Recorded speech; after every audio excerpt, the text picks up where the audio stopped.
Let's talk about Marco Rubio. Yes. Let's have a look at this clip first. We want allies who can defend themselves so that no adversary will ever be tempted to test our collective strength. This is why we do not want our allies to be shackled by guilt and shame. We want allies who are proud of their culture and of their heritage, who understand that we are heirs to the same great and noble civilization, and who together with us are willing and able to defend it. And this is why we do not want allies to rationalize the broken status quo rather than reckon with what is necessary to fix it.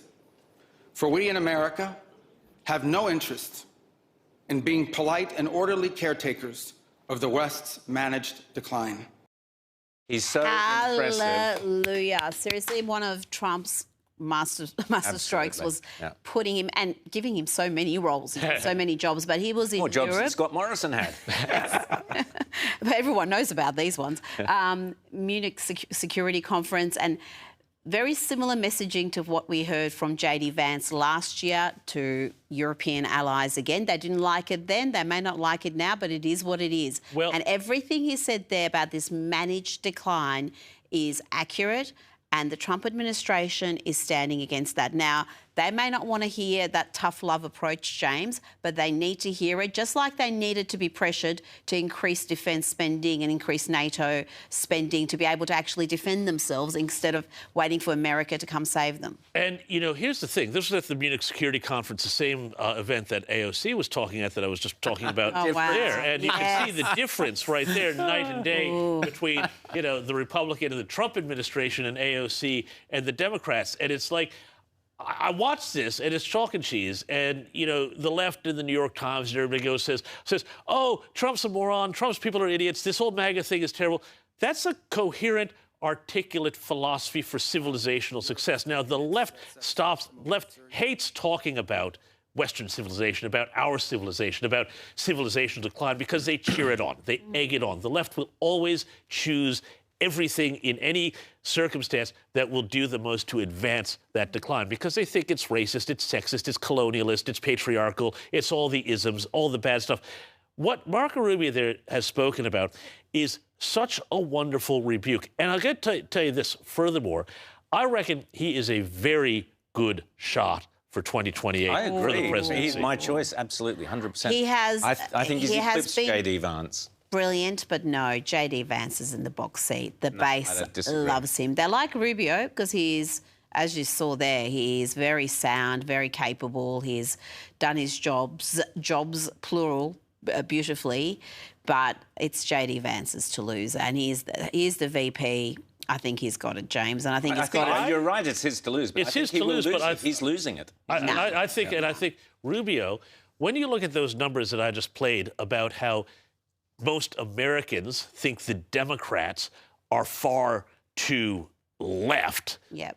Someone like Rubio will come in and scoop up a lot of voters. And in a way, I think that J.D. Vance, who is absolutely beloved by the MAGA base... Yes. But you don't want to fracture that MAGA base, because when you fracture that MAGA base, bad things happen. But you don't fracture it. You don't fracture it with Rubio. Rubio holds the base. Rubio... There are elements that don't back him, which are growing. But, yeah, I mean, Rubio is very sound. You can't go wrong. I mean, this is where the Republicans have an embarrassment of riches. We've forgotten all about Ron DeSantis, a very capable governor of, the third biggest state. So he's another contender. He was really second in line to Trump last time around. They've got a lot of talent. And you look at the Democrats, and who do they have? They've got Gavin Newsom, who's just destroyed California. They've got AOC, Kamala, Bernie Sanders, who's on the way to being Joe Biden these days. They've got nothing. There's no depth of talent amongst the Democrats. This is their problem. In crisis, what they're doing is they're pushing themselves out further and further to the left, because it has to now become this incredible purity test. Do you think most Americans, are in favor of going and attacking ICE agents who are trying to get criminals out of their communities? Of course not. Like, all of the things that they're doing is completely performative, and it's entirely performative for themselves. And this isn't landing. You've got, as you say, Kamala Harris, who's a disaster. AOC, who we just saw, is another disaster. Gavin Newsom, who is really well coiffed, good-looking, he's got money, but you can already see what they're trying to do. And this is like a trivia question here, throwing this name out here, but they're doing the Beto O'Rourke thing with him. They're already doing the soft focus, you know, magazine profiles about his wonderful hair and chiseled jawline. Well, now they're pushing out his wife and trying to make her a thing, and she's almost as unlikable as Tim Walz's wife. Remember her? The problem they've got, though, is they have no depth, but they're going to have some ammunition to work with, James, because we've got the midterms coming up. They're going to have a good result there. And they're going to go down and try to impeach Trump again. So we're going to have a whole other impeachment cycle. So it's not going to be as a smoother run for the Republicans as we think it is, looking at the talent pool of the two different parties here. I want to move on quickly to Britain, where the story about owner of a football club who made some comments about immigration, and then, James, he had to walk them back and apologise. You never apologise. Never apologised, never explained. The owner of Manchester United, one of Britain's richest men, in an interview, he said what an awful lot of people, I think, in Britain do think, that Britain has been colonised by migrants. Now, a lot of people agree with that. And when you go to many areas of Britain, here's what he had to say. Here's what he had to say. You can't have an economy with 9 million people on benefits and huge levels of immigrants coming in. I mean, the UK is being colonised. It's costing too much money. It'll cause, well, the UK is being colonised by immigrants, really, isn't it?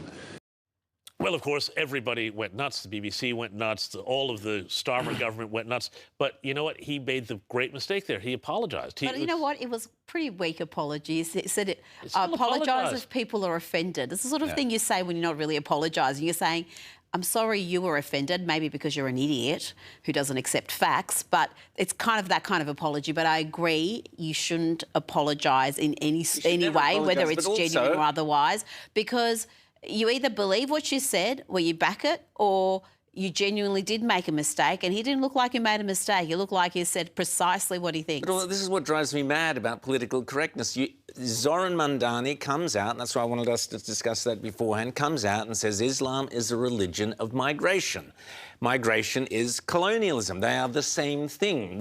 Settlers migrated from Britain to Australia. Settlers, migrants, colonials, it's all the same thing. It's people moving from one country, one land to another land, and then changing that land. Oh, but it's only colonisation if it's white people. Well, if it's not white people, then it's enrichment. But Zoran can say it, but this guy can't say it and has to... Yes. If the left was honest, we'd see a decolonised Constantinople movement, you know? Anyway, Farage came out and Farage has commented on it. Interestingly, there's been another new party that has broken this morning. Rupert Lowe, who was with Reform and fell out with Farage, has now set up his own new party. So it's all happening there in Britain.